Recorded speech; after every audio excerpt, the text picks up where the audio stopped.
अस्सलामुअलैकुम नाजरीन, नूरानी खबरों में आपका खैर मकदम है। नाजरीन, संयुक्त राज्य अमेरिका यानी यूएसए में आखिरकार राष्ट्रपति पद को लेकर हालात अब साफ हो गए हैं और जो बाइडेन ने डोनाल्ड ट्रंप को पछाड़ते हुए व्हाइट हाउस को फतह कर लिया है। यानी अब अमेरिका में नए राष्ट्रपति जो बाइडेन होंगे। नाजरीन, अमेरिका में हुआ राजनीतिक फेरबदल और डोनाल्ड ट्रंप की हार भारत की राजनीति से अछूती नहीं है। भारत में मोदी के सीपा सलारों ने अमेरिका में आए नतीजों के बाद मंथन शुरू कर दिया है। क्या है पूरी खबर जानने के लिए वीडियो को आखिर तक देखें। वीडियो को लाइक करें, शेयर करें और सब्सक्राइब करना बिल्कुल ना भूलें। इसके अलावा अगर आपने अभी तक हमारे चैनल नूरानी खबरें को सब्सक्राइब नहीं किया है तो फौरन ही सब्सक्राइब कर पास ही लगे बेल आइकन को जरूर दबाएं। नाजरीन, आपको क्या लगता है, बाइडेन की जीत से भारत की राजनीति भी सकते में है? अगर है तो वे कौन लोग हैं जो सदमे में सबसे ज्यादा है? हमें कमेंट कर जरूर बताएं। नाजरीन, सबसे पहले हम आपको यह बता दें कि हमारे मुल्क में डोनाल्ड ट्रंप की हार को उनके जिगरी और हमारे देश के प्रधानमंत्री नरेंद्र मोदी से जोड़कर देखा जा रहा है। शायद यही वजह है कि अमेरिका के नतीजों से भारतीय जनता पार्टी बेचैन है और मंथन कर हार की वजह तलाशने में जुट गई है। माजी यानी बीते साल ट्रंप और मोदी की यारी ने खूब सुर्खियां बटोरी थी। एक तरफ जब अमेरिका के राष्ट्रपति डोनाल्ड ट्रंप ने पीएम मोदी के इस्तकबाल के लिए हाउडी मोदी जैसे प्रोग्राम का इंतखाब किया था, तो वहीं भारत में पीएम मोदी ने तकरीबन 130 करोड़ की लागत से भारत दौरा करवाया था।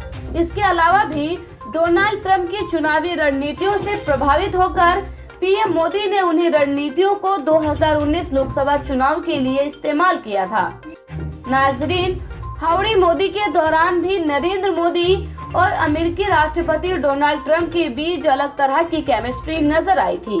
अब की बार मोदी सरकार के तर्ज पर पीएम मोदी ने अपने दोस्त ट्रंप के लिए अब की बार ट्रंप सरकार का नारा दिया था। इन सब के अलावा इस बार अमेरिकी चुनाव में डोनाल्ड ट्रंप ने मोदी को फॉलो करते हुए धार्मिक राजनीति का भी खूब इस्तेमाल किया था। नाजरीन, बता दें कि डोनाल्ड ट्रंप और नरेंद्र मोदी दोनों धर्म विशेष यानी मुसलमानों को टारगेट करने के लिए जाने जाते हैं और वक्त वक्त पर एक दूसरे की पीठ थपथपाते नजर आते हैं।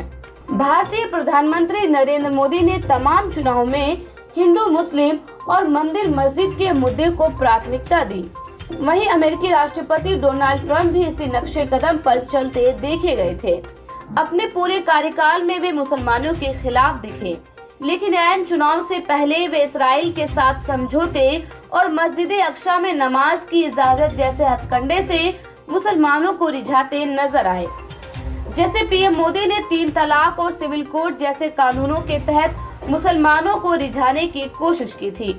नाजरीन, बेशक पीएम मोदी को 2019 में केंद्र सरकार की सत्ता दोबारा मिल गई हो, लेकिन डोनाल्ड ट्रंप को मुंह की खानी पड़ी है, क्योंकि अमेरिका के लोगों ने धर्म के आधार पर राजनीति करने वाले और मुसलमानों को टारगेट पर रखने वाली राजनीति को नकार दिया है और समानता को फॉलो करने वाले ईमान पसंद जो बाइडेन को अपना नेता चुन लिया है। और कहीं न कहीं इसी बात से भाजपा के समर्थकों के सीने में आग लगी हुई है और तमाम लोग सकते में आ गए हैं कि अब आगे क्या होने वाला है। क्या बिहार में हुए चुनाव में भी ऐसी कोई स्थिति देखने को मिलेगी जहां पीएम मोदी की रणनीति में बड़ा उलटफेर देखने को मिलेगा? वहीं कुछ लोगों ने साफ साफ बीजेपी के हार का ऐलान भी कर दिया है। खैर, अमेरिका में तो मजहब की राजनीति करने वाले ट्रंप के शासनकाल का अंत हो गया है और अब दुनिया के तमाम लोगों की नजर भारत पर है, क्योंकि अपने जिगरी ट्रंप के हार के बाद पीएम मोदी का उनके पीछे जाना तय माना जा रहा है। लिहाजा पीएम मोदी को सत्ता को बचाने के लिए अब अपनी रणनीति में सुधार करने और धर्म की राजनीति से गुरेज करने की जरूरत है। आपको क्या लगता है? हमें कमेंट कर जरूर बताएं। खुदा हाफिज।